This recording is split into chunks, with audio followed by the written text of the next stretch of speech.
सबरस में सुनिए बातचीत मनीष कुमार से जो भारत में आए थे ऊर्जा संरक्षण के गुर सीखने। हाँ मनीष जी, नमस्कार। नमस्कार नमस्कार। स्वागत है आपका बहुत बहुत जापान में हमारी ओर से। जी मनीष, सबसे पहले आपसे जानना चाहूंगा कि जापान की जो छवि थी आपके मन में बचपन से, तस्वीरों के जरिए, सिनेमा और टीवी के माध्यम से, क्या वैसा ही पाया तुमने जापान को? जापान को मैं क्या कहूँ, ये तो दो चीजें जापान के बारे में मैंने, जो छवि की जहाँ तक बात है, एक तो हम जानते थे कि काफी अनुशासन प्रिय देश है, और दूसरी टोक्यो के बारे में छवियां आती रहती थी कि काफी चमक दमक और काफी घनत्व वाला शहर है, और उसके बावजूद बहुत अच्छी तरह काम करता है।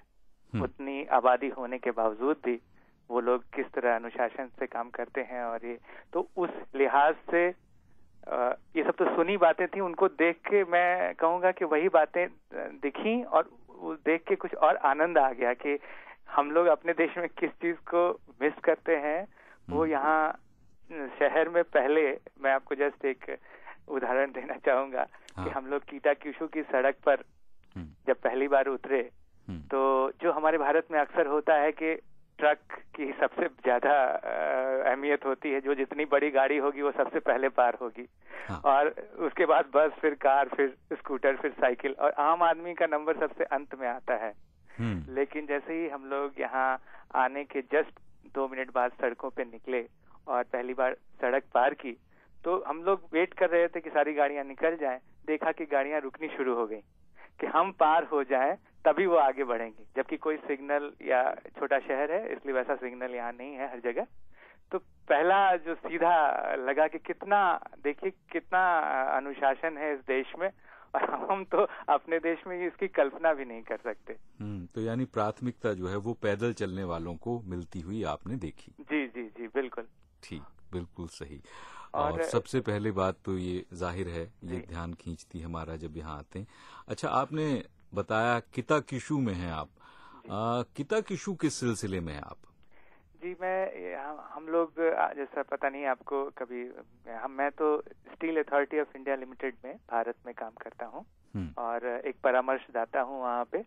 मेरा एरिया जो है एक्सपर्टाइज का वो है थर्मल इंजीनियरिंग जी। तो हमने एक एनर्जी ऑडिटर का एक कोर्स कर रखा है। एनर्जी, और हमारा जो भारत सरकार है उसमें ऊर्जा मंत्रालय एक परीक्षा आयोजित कराता है, जिसमें हर एक उद्योग में किस तरह ऊर्जा का संरक्षण किया जाए, इसके लिए उन्होंने एक परीक्षा तैयार की है, और जो लोग उसमें सफल होते हैं उनको मौका मिलता है अपने अपने कंपनी में ऊर्जा के संरक्षण के लिए सहयोग देने का, उनके लिए प्लान बनाने का और उनको कार्यान्वित कराने का।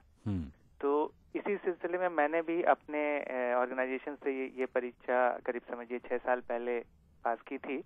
तो इन्होंने एक, जापान सरकार ने एक कोर्स रखा, हमारे जो ब्यूरो ऑफ एनर्जी एफिशिएंसी के साथ मिल करके, कि एक ऐसा कोर्स तैयार किया जाए जिसमें जो एनर्जी ऑडिटर जो लोग हैं भारत में, उनको जापानी तकनीक से रूबरू कराया जाए कि कैसे जापान के उद्योग अपने अपने विभिन्न उद्योग अपने एरियाज में एनर्जी कंजर्वेशन टेक्नोलॉजी ला रहे हैं। उन तकनीकों को हमें दिखाने के लिए और उनके बारे में जो यहाँ के अनुभवी प्राध्यापक हैं वो हमें बताने के लिए इन्होंने ये 40 दिन का कोर्स डिसाइड किया, और इसमें सिलेक्ट किया गया हर एक इंडस्ट्री से जो ऑडिटर्स थे, और जिनके एग्जाम में जो भी इनकी थी कि नंबर्स जिसके ज्यादा होंगे उसी हिसाब से इन्होंने सिलेक्ट किया, और हम इसी वजह से यहाँ पे आए हैं।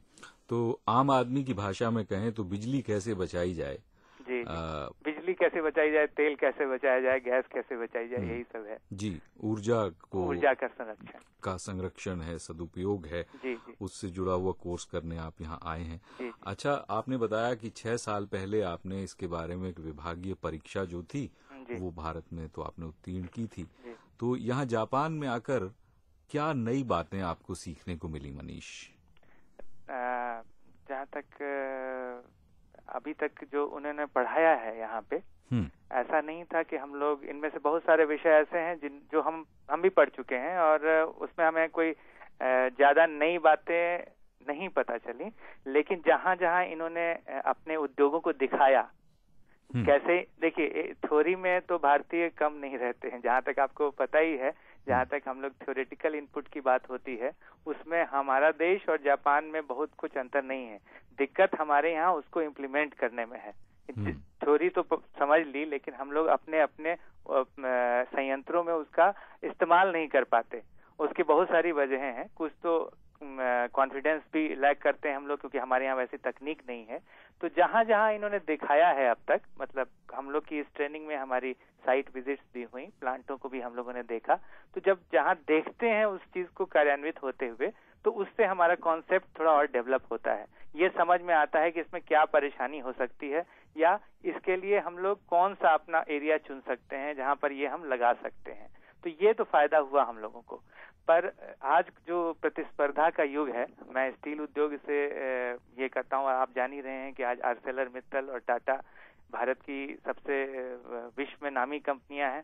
तो हम लोगों को थोड़ा उससे थोड़ा सा, मेरे को, बाकी लोगों को तो नहीं, पर स्टील उद्योग के लोगों को उतना फायदा इसलिए नहीं हुआ क्योंकि यहाँ की स्टील कंपनी ने हमें अंदर देखने के लिए, जैसे निप्पन स्टील है, उन्होंने आमंत्रित नहीं किया, क्योंकि वो उन्होंने बताया कि अब प्रतिस्पर्धा इतनी तगड़ी हो गई है भारतीय कंपनियों से भी, कि वो थोड़ा सा उन्होंने डाटा वाटा उतना नहीं शेयर किया। लेकिन बाकी जहां जहां हम लोग देख पाए हैं कुछ, वो हमारे लिए काफी मददगार साबित हुआ है। बहरहाल, तो आपने बताया मनीष की कुछ साइट्स पर जाकर खुद देखने का मौका मिला, तो जाहिर है कि जाना तो काम के सिलसिले में हुआ, लेकिन इस बहाने जापान को और करीब से देखने का भी तो मौका मिला ना। हाँ, ये तो बहुत बड़ी, मतलब सबसे खुशी की बात, मतलब तो कौन कौन सी वो जगह है मनीष, में जानना चाहूंगा जहाँ गए। तो सबसे पहले तो मैं, चूंकि हम लोग सबसे ज्यादा कीटाक्यूशु में रहे हैं, तो अक्सर हमारे शुरू 5 दिन तो हमारी क्लासेस सुबह 8 से रात के 6-7 बजे तक रहती हैं, तो उसमें तो कोई समय नहीं मिलता। पर वीकेंड में हम लोगों ने अपना सारा समय यूटिलाइज किया। सबसे पहले हम लोग मोजिको गए, पता नहीं आपको पता हो या नहीं, कीटाक्यूशु के उत्तर में एक, ये थोड़ा बहुत ऐतिहासिक कह लें, एक शहर है मोजिको जिसका नाम है। तो हम लोग पहले वहां गए, फिर उसके बाद हम लोग यहाँ के दूसरे एक शहर कोकुरा में गए, जहाँ पे एक कैसल है, जापानीज कैसल, जापानीज गार्डन, वो सब हम लोगों ने देखा। फिर हम लोग यहाँ से टोक्यो गए, जहाँ बहुत 2 ही रातें हमें मिली और ज्यादातर शहर की चमक दमक ही देख पाए, क्योंकि रातें ही हमें नसीब होती थी, दिन में तो पढ़ाई चलती थी। तो और वहां से क्योटो गए। क्योटो में आधा दिन हम लोगों ने मंदिरों का भ्रमण किया और अगला दिन तो क्लास में ही चला गया। फिर वहां से कोबे में गए, तो कोबे का हार्बर एरिया देखा और वहां का शहर, वही मार्केट, ये सब वो देख पाए, और फिर वापस कीटाक्यूशु आए हैं। तो 2 चीजें मैं कहना चाहूंगा जो सबसे मेरे अनुभवों में, मैं शुरू से कोशिश कर रहा हूँ कि यहाँ आने से कुछ मैं यहाँ के लोगों के बारे में जान सकूं। तो सबसे ज्यादा जो स्ट्राइकिंग चीज थी वो यहाँ के लोगों का कल्चर, जो हम लोग से बहुत, मतलब 1-2 चीजों को मैं छोड़ दूं तो बहुत ही क्लोजली हम लोग, हमारा कल्चर और इनका कल्चर रिलेटेड है। तो दोस्तों, मनीष कुमार जी से हमारी बातचीत का ये सिलसिला कल भी रहेगा जारी, और आप जानते हैं कि मनीष यहाँ आए थे भारत से ऊर्जा संरक्षण की बारीकियां सीखने के लिए। आप सुन रहे हैं NHK वर्ल्ड, और ये है हमारी हिंदी सेवा। भारत में रात 8 से पौने 9 बजे तक 15,745 किलोहर्ट्ज पर, और सवेरे 7 से 7:30 बजे तक 11,740 किलोहर्ट्ज पर।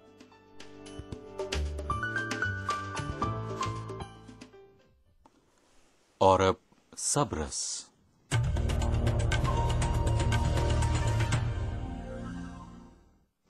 सबरस में लीजिए सुनिए मनीष कुमार से बातचीत का दूसरा भाग। मनीष हाल ही में भारत से जापान आए थे ऊर्जा संरक्षण के गुर सीखने के लिए। बहुत से लोगों का कहना होता है कि जापान और भारत में तो बहुत अंतर है, और आप कह रहे हैं कि समानता है। वो क्या है? मैं जिस परिप्रेक्ष्य से कह रहा हूँ, मैं आपको बताना चाहूंगा जी। सबसे बात जो स्ट्राइक करती है वो हमारा धर्म।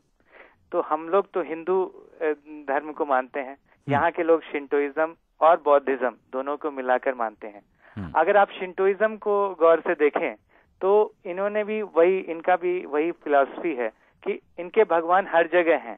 जैसे हम बोलते हैं हिंदुइज्म की सबसे बड़ी फिलॉसफी आप कह सकते हैं कि हम भगवान को हर इसमें मानते हैं। वो पर्वत हो सकता है, वो पेड़ हो सकते हैं, वो कुछ भी हो सकता है, नदी हो सकती है। आप देखिए जापानी, जो मैंने यहाँ किताबें आके पढ़ी, यहाँ के लोगों से जो बात की, तो मुझे भी लगा कि इनका भी, और जो मेरा इंटरेक्शन हुआ पिछले संडे को यहाँ के वृद्ध लोगों के साथ, तो उसमें भी उन्होंने वही सब बातें बताई कि हम पहाड़ को बड़ा वो मानते हैं, पेड़ को बहुत वो मानते हैं। पर जापानियों ने एक अच्छा ये चीज किया कि चूंकि वे हर चीज को इतना आराध्य मानते हैं, तो वो उन्होंने उसकी जो एनर्जी है लगाई उसको। जैसे ये अगर मान लीजिए पेड़ को आराध्य मानते हैं, तो लकड़ी से बनी सारी वस्तुओं को इन्होंने एक पूरी मेहनत के साथ, अगर उसका शिल्प है तो उसको इतना बढ़िया कर देना है कि वो सुंदरता का प्रतिमान बन सके। पेड़ है तो पेड़ में मॉडिफिकेशन करने के लिए जो इनके बोनसाइज हैं या कुछ हैं, उसमें उसका सुंदरतम रूप प्रकट हो सके। तो ये जो चीजें इन्होंने थोड़ा सा और उसको दूसरे ढंग से किया। पर हम लोग भी इसी तरह फिलॉसफिकली, हम लोगों के लिए भी ये सब आराध्य होते हैं।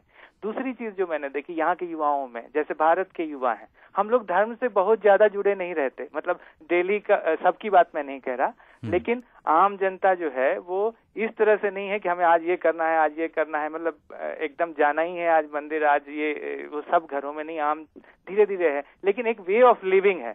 उसी तरह मुझे लगा कि शिंटोइज्म में भी इस तरह, मैंने कुछ लोगों से धर्म पूछा तो उन्हें 5 मिनट लग गया उसको एक्सप्लेन करने में। तो वो उस ढंग से वो मतलब बहुत ही स्पेशल ओकेजन्स जब आते हैं इनके, तब वो उसका इस्तेमाल करते हैं। मान लीजिए किमोनो ही पहनना है तो वो कुछ स्पेशल ओकेजन्स होंगे तभी पहनेंगे वो। तो या फिर जो इनके रिचुअल्स, मैंने बौद्धिस्ट रिचुअल्स के बारे में पूछा तो वो उन्होंने बताया कि मरते वक्त यूज करते हैं, शादी के वक्त यूज करते हैं, या इस तरह की 2-3 चीजें बताई।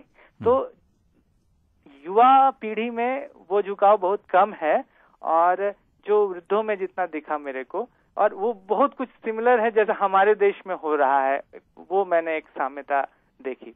दूसरी कुछ सिंपल सी मैं आपको बताना चाहूंगा कि हम लोग भाग्य पर जोर देते हैं। आप तो भारत के मंदिरों में गए ही होंगे, तो अब जैसे देखिए हम लोग कोई चीज की मनौती मांगते हैं तो एक कपड़े में लपेट देते हैं चीजों को और उसी में लिख देते हैं। और आप देखेंगे बहुत सारे घंटियां, हमारा मुंबई में मैं गया था, जैसे घंटी वाला मंदिर है जिसमें सारी धागा बांधा जाता है मन्नत का, जी धागा बांधा जाता है। अब इनका देखिए ये थोड़ा डिफरेंट, भाग्य पे ये भी विश्वास करते हैं। हर जगह जाएंगे एक लकड़ी का डब्बा रहेगा, उसमें से इनको एक पर्ची मिलेगी, जो अगर पर्ची अगर गुड हो गई, अच्छी हो गई तो उसको अपने साथ ले जाएंगे, बुरी पर्ची हुई तो उसको बांध देंगे कि भगवान इसको ठीक कर दो। तो ये जो चीजें हैं ना, भाग्य पर विश्वास, ये भी बहुत अंधविश्वास में बोलना थोड़ा वर्ड थोड़ा ज्यादा हार्श होगा, लेकिन बहुत सारी इस तरह की मन्नतों पे विश्वास करते हैं, जो कि हमारे देश से बहुत कुछ मिलता है। दूसरी चीज है जो इनका बिहेवियर है। आप एक आदमी से, हमें जापानी बहुत टूटी फूटी आती है, आपको मैं कौन बांगवा कहना भूल गया फोन करते समय, लेकिन हमें बहुत टूटी फूटी जापानी सिखाई गई है, और उस जापानी के बल पे भी शायद ही कोई जापान में ऐसी जगह रही हो जहां हम अपने आप को कम्युनिकेट नहीं कर पाए। आप एक प्रश्न कर दीजिए, या तो वो समझ जाएंगे, अगर नहीं समझेंगे तो वो परेशान हो जाएंगे कि आपको किस तरह उस चीज को समझाना है। जैसे हमारे यहाँ कोई विदेशी पहुंच जाए और उससे कोई गांव कस्बे में कुछ कोशिश लोग पूरी कर देंगे, पूरी भीड़ जमा हो जाएगी। तो यहाँ भी वो जो इंटेंशन है, वो जो लोगों को हेल्प करने की बात है, वो भी है। यहाँ कुछ ज्यादा ही है, और भी चीजें जो हमारे यहाँ नहीं है, लेकिन ये चीज कि किसी वही विदेशी आया है तो उसको किसी तरह की तकलीफ नहीं हो, वो मैंने एक चीज देखी। और भी मतलब इनके जो एक, हाँ, हमारे आप पश्चिमी सभ्यताओं और जापान में क्या एक फर्क है कि यहाँ रेशियल प्रेजुडिस का, मुझे तो आप ज्यादा बेहतर बता पाएंगे, पर मुझे ऐसा लगा कि ये गोरे कालों में कोई खास भेदभाव नहीं करते। इनके लिए वो रंग कोई अहमियत नहीं रखता जितना कि ब्रिटिश या अमेरिकी देशों में, जैसा कि प्रायः सुनने को मिलता है। और ये डिफरेंट भी है कुछ अर्थों में। सबसे अधिक डिफरेंट तो यहाँ का भोजन है, जिसको हम लोग मतलब सबसे ज्यादा, मैं वही आपसे पूछने वाला था कि भाई आपने यहाँ तरह तरह के व्यंजनों का भी कुछ आनंद लिया? नहीं यार, हम लोग तो एक्सक्लूजन लिस्ट में, मतलब आपको मैं बताऊं कि हम लोग पिछले ऐसा क्यों? रविवार को एक 5 सितारा होटल में इन्होंने जो एक्सचेंज प्रोग्राम था, यहाँ के लोग हमें ले गए, और जिंदगी में एक पहला ऐसा मौका आया, इन्होंने कहा कि जितना भरपेट खाना है आप खा सकते हैं। और जिंदगी में पहला ऐसा मौका आया कि जब हम 5 सितारा होटल से लगभग भूखे ही वापस लौट आए। अच्छा, पहले कभी लौटना ऐसे नहीं हुआ? उन्होंने पूछा ही नहीं था हमसे कि हम क्या खाते हैं। तो सलाद शुरू, मैं तो शाकाहारी, मतलब मैंने बहुत कोशिश की कि जितना अपनी इनहिबिशंस को त्याग सकता हूँ। जैसे सलाद में भी जगह जगह इनकी मछली और वो सब था, हमने किसी तरह उसमें से टमाटर को चुना और उस तरह खाया, क्योंकि किन्हें बहुत बुरा नहीं लगे कि ये कुछ भी नहीं खा रहे हैं। फिर इन्होंने मंगाया मोमो, तो हम लोग देख के खुश हुए, पर अंदर से उसके पोर्क निकला। तो इस तरह से चीजें आती गई। बेचारे बहुत परेशान होते रहे। अंत में हुआ कि फ्राइड राइस और फ्राइड वेजिटेबल आ जाता है, वो तो खा लीजिएगा। हमने कहा बिल्कुल खा लेंगे। फिर भी वो राइस अंडे के साथ आ गया, तो आधे लोग जो अंडा खाते थे वो खा पाए, हम लोग तो वो भी नहीं खा पाए। अच्छा, क्योंकि आप शाकाहारी हैं। हम शाकाहारी। पर ये चीज आपको मैं एक और एग्जांपल दूंगा। हम लोग कल ही तोबाता, पिछले 3 दिन पहले तोबाता का फायरवर्क फेस्टिवल रात में देखने जा रहे थे। तो ट्रेन में जा रहे थे, तो एक महिला बड़ी तेजी से दौड़ती हुई आई हमारे पास। वो उन्होंने बोला कि आप, इंग्लिश में कहा आपने इंडियन है, तो हमने इंग्लिश में जवाब दिया। फिर उन्होंने कहा कि नहीं नहीं, हम, अरे इंडियंस इतने दिन बाद हमको मिले, हमको हिंदी में बात करना है। और अच्छा। वो कर्नाटक की थी, आप समझ सकते हैं उनकी हिंदी कैसी रही होगी। फिर भी उन्होंने हिंदी में बाकायदा हम लोग से बात की और खूब खुश होकर उन्होंने बताया जो हमारे एक्सपीरियंस थे कि कितने अच्छे हैं जापान के लोग, कितने प्यार से रखते हैं, कितना हमारा केयर करते हैं। लेकिन देखिए, इन्होंने एक ही चीज, ये टेक्नोलॉजी में इतना आगे बढ़ गए हैं, लेकिन खाने पीने के मामले में मैं क्या कहूँ। उन्होंने हमारी दुखती रग को हूबहू व्यक्त कर दिया। और वो तो किसी जगह में किसी परिवार के साथ रह रही थी, इसलिए वो उन्होंने खुद ही खाना बना बना के उनको खिलाया और उनको बताया कि भाई इस तरह भी आप बना सकते हैं। लेकिन एक तो ये है कि यहाँ का वेजिटेरियनिज्म का कॉन्सेप्ट ही नहीं है, ये तो समझते ही नहीं है कि वेजिटेरियन होता क्या है। उसका कारण है ना, देखिए मनीष, चूंकि ये एक द्वीपीय राष्ट्र है, एक द्वीप है, द्वीपों का एक विशाल एक समूह है। समुद्री फूड इनके लिए जस्ट वही है, वो सामान्य है, सामान्य, वो हम लोग समझ रहे हैं। वो तो हमारे यहाँ भी है। आप बंगाली से बोल सकते हैं क्या कि मछली के बिना वो कोई खाना खा सकेगा? जी तो जी, जो जैसे हमारे यहाँ तटीय इलाके हैं, द्वीप हैं, वहाँ ये सामान्य बात है। अच्छा, चूंकि आप लिखते भी हैं और आपका तो मशहूर ब्लॉग है हिंदी में, तो जब आप जाएंगे यहाँ से तो क्या, किन जगहों के बारे में आप खास तौर पर लिखना चाहेंगे, याद करना चाहेंगे, दोस्तों को बताना चाहेंगे?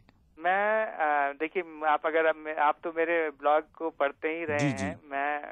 मैं कुछ नहीं छोड़ता। मैं डे 1 से डे 40, जो 40 दिन यहाँ गुजारे हैं, मेरी कोशिश यही है कि मैं जिन जगहों पे गया हूँ, ऑब्वियसली मैं जितना समय, जैसे आपने कहा ना कि टोक्यो में आदमी को अरसा लगेगा उस शहर को समझने के लिए, तो मैं तो वही व्यक्त कर पाऊंगा जो समय मैंने दिया।